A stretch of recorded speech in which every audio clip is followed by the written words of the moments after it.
अस्सलाम वालेकुम नाजरीन, पाकिस्तान खबर टीवी के प्रोग्राम माइंड गेज के साथ मैं हूं खालिद भट्टी। आज के इस प्रोग्राम में हम बात करेंगे कि बात बनते बनते मजीद उलझ गई, गुत्थी सुलझने की बजाय मजीद उलझ गई। 8 सितंबर का जो जलसा था तहरीक इंसाफ का, उसने हालात को अब उस नहज पे पहुंचा दिया है कि जहां तहरीक इंसाफ के रहनुमा ये कहते सुने जा सकते हैं, देखे जा सकते हैं कि हमने मुज़ाहमत का रास्ता चुन लिया, अब कोई बातचीत नहीं होगी, अब लड़ाई होगी और ये हमारी फैसला कुन लड़ाई है। तहरीक इंसाफ ने ये इतना सख्त मौक़िफ़ क्यों इख्तियार किया? कल इमरान खान साहब ने कहा जेल में सहाफ़ियों से बात करते हुए कि मुज़ाकरात का सारा दरवाजे बंद, मैंने अपनी पार्टी के 5 से 6 लीडर्स को ये इख्तियार दिया था कि वो इस्टेब्लिशमेंट से बात करें, आज के बाद कोई बात नहीं होगी और बातचीत जो है उसका दरवाज़ा मैंने बंद कर दिया है। तहरीक इंसाफ ने इतनी सख्त पोजीशन क्यों ली है? और जो तकरीरें हुई हैं 8 सितंबर के जलसे में, वो अब इमरान खान साहब ने कहा है कि मेरे कहने पे हुई हैं, ये मेरा मौक़िफ़ है, ये कौम की आवाज़ है। अब ये बात वाज़े हो गई कि मुराद सईद का वीडियो मैसेज हो, हमाद अज़हर की तकरीर हो, साबिक़ वज़ीर आला गिलगित बिल्तिस्तान खालिद खुर्शीद साहब की गुफ्तगू हो, जिसने और अली मीन गन्नापुर साहब हो, जिसने जो कुछ जलसे में कहा, इमरान खान साहब ने उसकी ज़िम्मेदारी कबूल की और कहा कि ये हमारी पार्टी पॉलिसी है और जो इस पार्टी पॉलिसी में खड़ा नहीं हो सकता वो पार्टी छोड़ के जा सकता है। अब मसला ये है कि तहरीक इंसाफ ये इतना सख्त मौक़िफ़ अब क्यों इख्तियार कर रही है? और दूसरा सवाल ये भी उठता है कि क्या ये वाकई फौज, इस्टेब्लिशमेंट और पीटीआई के दरमियान फैसला जो है वो आखिरी राउंड शुरू हो गया, फैसला कौन राउंड शुरू हो गया और इस्टेब्लिशमेंट चाहती क्या है? तो बात यहीं से शुरू कर लेते हैं। पाकिस्तान की मुक़्तदरा या पाकिस्तान के जो ताकतवर हल्के हैं उनकी ख्वाहिश है और उसका अमली मुजाहरा 8 फरवरी के आम इंतखाबात के बाद होना शुरू हुआ। इस्टेब्लिशमेंट की एक ही डिमांड है तहरीक इंसाफ से कि आप सेनेट में भी हों, आप सूबाई असम्बलियों में भी हों, आप सूबाई हुकूमत भी चलाएं, आप अपनी सियासत भी करें, लेकिन आपकी सारी सियासत में इमरान खान साहब कहीं नहीं होंगे। माइनस इमरान खान सियासत आप कर सकते हैं। और ये 8 फरवरी के बाद तहरीक इंसाफ की जो मौजूदा क़यादत है उसने किसी हद तक इस बात को कबूल कर लिया था और वो इमरान खान के बगैर आगे बढ़ रहे थे और इस सियासी निज़ाम का हिस्सा थे। लेकिन ये बात इमरान खान साहब और उनके जो फॉलोअर्स हैं, उनके साथ जो मोहब्बत करने वाले उनके दोस्त हैं, उनके सियासी साथी हैं, जो हॉक्स हैं, जो सख्त गिर मौक़िफ़ रखते हैं इमरान खान साहब को लेके, उनको ये सूरत हाल काबिल कबूल नहीं है। अब मसला ये है तहरीक इंसाफ का कि जब इन हॉक्स का प्रेशर पड़ता है क़यादत के ऊपर तो क़यादत 2 कदम पीछे हट जाती है और वो कहती है नहीं नहीं नहीं नहीं, हम तो माइनस इमरान खान जो है वो सूरत हाल किसी सूरत भी पीटीआई को कबूल नहीं करते।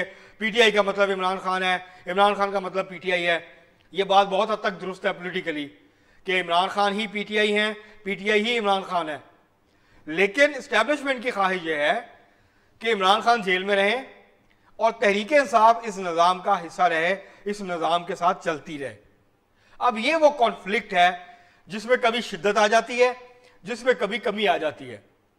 कभी इमरान खान साहब ज़हनी तौर पे थोड़ा सा पीछे हट जाते हैं और कहते हैं ठीक है आप लोग करके देख लें, और फिर अब ये जो 8 सितंबर के जलसे के बाद जो कुछ हुआ, अब इमरान खान साहब ने दोबारा ये पोजीशन ले ली है कि उनको माइनस इमरान खान या -1 जो पोजीशन है वो काबिल कबूल नहीं है।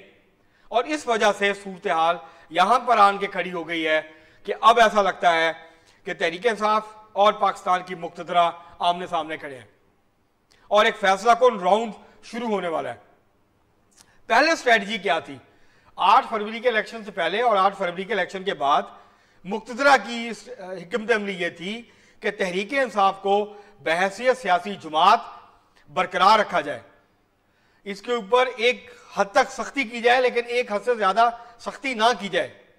उसकी वजह यह नहीं है कि पीटीआई बहुत पॉपुलर है, पीटीआई की अवाम में बहुत हमायत है। अगर ऐसा होता और इस्टेब्लिशमेंट इस बात को तस्लीम करती तो भी इस वक्त तहरीक इंसाफ की हुकूमत होती, जो कि नहीं है।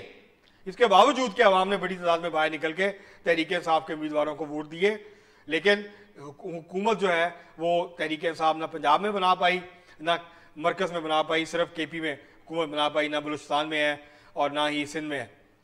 तो ये जो सूरत हाल है ये इस बात की खमाजी करती है कि एस्टैब्लिशमेंट की स्ट्रेटजी ये थी कि ठीक है, आप पार्लियामेंट के अंदर आएँ, आप अपनी पार्लियामानी पॉलिटिक्स करें, आप छोटा मोटा सियासी सरगर्मियां भी करें, लेकिन इमरान खान साहब इस सारे मामले में नहीं होंगे।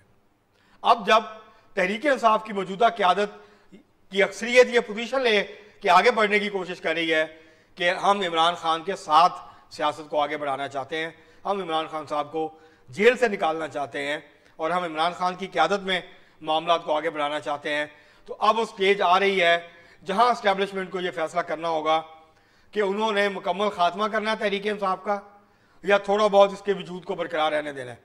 तंजीमी तौर पर पंजाब में, बलूचिस्तान में, सिंध में पीटीआई का ढांचा ऑलमोस्ट ख़त्म हो चुका है। पीटीआई के लिए मोबिलाइजेशन करना आसान नहीं है। तहरीक इंसाफ के कारकुनों के अंदर मायूसी भी है। केपी की हद तक तहरीक इंसाफ सियासी सरगर्मियाँ कर रही है, दिल से जुलूस कर रही है और वहाँ उसका एक हद तक तंजीमी ढांचा जो है वो अभी तक बरकरार है। लेकिन ये सूरत हाल कब तक बरकरार रहेगी? ये जो स्टेटस को है ये कब तक बरकरार रहेगा? अगर पीटीआई बातचीत नहीं करती, पीटीआई ये सियासी अमल से बाहर निकलने की कोशिश करती है, तो इसका तहरीक इंसाफ को बहुत ज़्यादा नुकसान होगा, क्योंकि एस्टैब्लिशमेंट तो ताकत का इस्तेमाल करती है। वो सियासी चाले नहीं चलते, वो तो सीधा सीधा उनके पास इख्तियार है, ताकत है और वो अपनी ताकत दिखाते हैं, इसका इस्तेमाल करते हैं। जो रिसीविंग एंड पे होता है वो उस ताकत के नरके में आता है, वो उस ताकत जो है उसके ऊपर इस्तेमाल होती है, उसको तकलीफ होती है, वो मुश्किल में आता है। तो अब तहरीक इंसाफ के लिए हालात मजीद खराब होने जा रहे हैं। इस पोजीशन के साथ तहरीक इंसाफ ज्यादा अरसा सस्टेन नहीं कर पाएगी। असद कैसर साहब ने कहा है कल कि हम अब मुजाहमत का हमने फैसला कर लिया है, अब हम मुफाहमत नहीं करेंगे, अब हम मुसालहत की कोशिश नहीं करेंगे, अब हम मुज़ाकरात की तरफ नहीं जाएंगे, बल्कि हम अब मुजाहमत करेंगे। तहरीक इंसाफ कितना अर्सा मुजाहमत कर पाएगी? अब ये वो सवाल है जिसकी तरफ हमें देखना होगा, क्योंकि पीटीआई का वोटर है, पीटीआई का सपोर्टर है, लेकिन पीटीआई का वोटर सपोर्टर सड़कों पर नहीं निकलता, जलसे जुलूसों में उस तरह शिरकत नहीं करता, एहतजाजी तहरीक में उस तरह शिरकत नहीं करता। तहरीक साहब ने जुमे को कॉल दी है, आप देख लीजिएगा कि पूरे पाकिस्तान में कितने लोग सड़कों पे निकलते हैं, कितने लोग पुलिस से मार खाने के लिए जो है वो तैयार होंगे। दूसरा, तहरीक साहब कह रही है कि जो 21 सितंबर का जलसा है लाहौर का, वहां इससे ज्यादा सख्त तकारीर होंगी। तो मुझे ये लगता है कि अगले 2-3 महीने बहुत भारी पड़ने वाले हैं तहरीक इंसाफ पे। एक तो तहरीक इंसाफ को अब यकीन हो गया है, इमरान खान साहब को भी यकीन हो गया है कि फौजी ट्रायल होगा उनका, उनको फौज के हवाले किया जाएगा। उनको ये भी लगता है कि हुकूमत अमेंडमेंट के जरिए जो चीफ जस्टिस की मुद्दत बढ़ाना चाह रही है, उसके नतीजे में काजी फायद ईसा अक्टूबर के एंड में नहीं जाएंगे, बल्कि शायद ये अब मजीद अरसा कुछ अरसा चीफ जस्टिस रहेंगे। और इसके नतीजा क्या निकलेगा? जस्टिस मुनीब अख्तर जो है वो चीफ जस्टिस नहीं बन पाएंगे। तो हुकूमत भी अपनी चालें चल रही है सियासी तौर पे, तहरीक इंसाफ भी इस मुश्किल से निकलने की कोशिश कर रही है, हाथ पांव मार रही है। लेकिन जब तक एस्टैब्लिशमेंट के साथ मामला तय नहीं होते, देखिए 2 ही सूरतें हैं पाकिस्तान की सियासत में, 2 ही सूरतें हैं। किसी सियासी जमात जब मुश्किल में फंसती है, एस्टैब्लिशमेंट जब उसके ऊपर चढ़ाई करती है, उससे निकलने के लिए 2 ही सूरतें हैं कि वो सियासी जमात पीछे हटे, एस्टैब्लिशमेंट के साथ एंगेज करे, उनके साथ बातचीत करे और मुनासिब वक्त का इंतजार करे। जब एस्टैब्लिशमेंट का गुस्सा कम हो जाए फिर उनके साथ एंगेज हो और फिर अपने लिए रास्ता निकाले।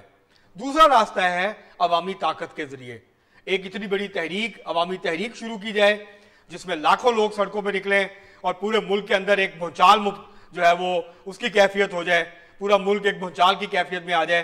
तो उस सूरत में फिर एस्टैब्लिशमेंट को मजबूर होना पड़ता है पीछे हटने पे, फिर बातचीत का दरवाजा खुलता है। 2 ही सूरतें हैं, या मुसालहत और मुज़ाकरात और मुफाहमत के जरिए एस्टैब्लिशमेंट के साथ बातचीत करके अपने लिए रास्ते खोलते हैं, या आप अवामी ताकत के जरिए एस्टैब्लिशमेंट पर इतना दबाव बढ़ा देते हैं कि एस्टैब्लिशमेंट को पीछे हटना पड़ता है और फिर आपके साथ बातचीत जो है उसके लिए दरवाजे खुलते हैं। इस वक्त दोनों सूरतें नहीं हैं तहरीक इंसाफ के लिए, इसलिए मैं कह रहा हूं कि तहरीक इंसाफ के लिए बहुत मुश्किल सूरत हाल पैदा होने वाली है। अगर तहरीक इंसाफ इसको फैसला कुन मार्का या फैसला कुन मोड़ समझती है तो शायद एस्टैब्लिशमेंट भी आखिरी हद तक जाने के लिए तैयार है तहरीक इंसाफ को कुचलने के लिए, तहरीक इंसाफ को मजीद कमजोर करने के लिए।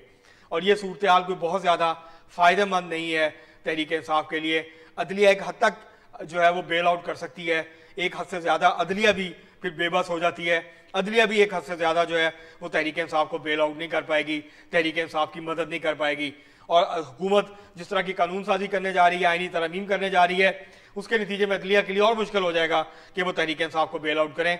तो दोनों तरफ से, पार्लियामेंट के जरिए भी और हुकूमत के जरिए भी और दूसरी तरफ एस्टैब्लिशमेंट के जरिए भी तहरीक इंसाफ के लिए जो है वो मुश्किलात बढ़ाई जा रही हैं। तहरीक इंसाफ के लिए जो है वो आगने वाला जो वक्त है वो ज़्यादा मुश्किल नज़र आ रहा है। इमरान खान साहब के लिए भी मुश्किलात बढ़ने वाली हैं। अब तक के लिए इतना ही, बहुत शुक्रिया।